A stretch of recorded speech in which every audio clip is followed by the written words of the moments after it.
ज्या स्थानिक स्वराज्य संस्थांच्या निवडणुका होऊ घातल्यात त्याचा प्रचार जवळपास आता संपत आला.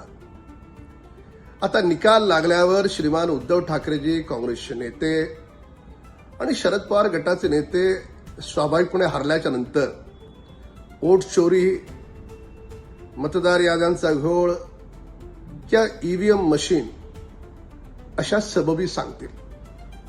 माझा एकच प्रामाणिक सवाल आहे कार्यकर्ता म्हणून, एअर कंडिशन बंगला सोडून आपण उद्धव ठाकरेंना घराच्या बाहेर पडून प्रचार करताना कुणीतरी पाहिले का? कुठला काँग्रेसचा नेता घराबाहेर पडला? एखाद दुसरं कोणी गेलं असेल ते पण नावापुरतं.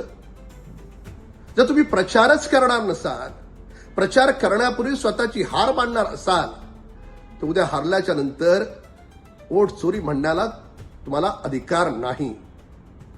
नाचता येईना अंगण वाकडं ही जी मराठीत म्हण आहे ना, ही महाराष्ट्रातल्या विरोधी पक्षाला लागू आहे. म्हणजे निवडणुकीत हे एअर कंडिशन बंगला बसून बिर्याणी खातील आणि हरल्याच्या नंतर त्या ईएमवर दोष देतील. वा रे वा.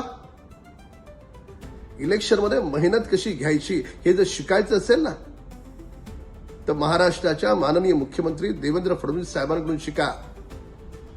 पहाटे 3 वाजता झोपल्याच्या नंतर सुद्धा सकाळी 3 वाजता पायाला भिगरी लावून कसं घराच्या बाहेर पडतात आणि प्रचार उन्हातानात कसं करतात त्यांच्याकडून शिका. आमचे 2 उपमुख्यमंत्री आहेत, अजितदादा, एकनाथ शिंदे साहेब, त्यांच्याकडून शिका. आमच्या विजयाला कारण आमचे अथक परिश्रम आहेत आणि भविष्यातल्या या उद्धव ठाकरेंपासून काँग्रेसच्या पराभवाला कारण वोट चोरी नाही तर त्यांचा आळशीपणा आहे.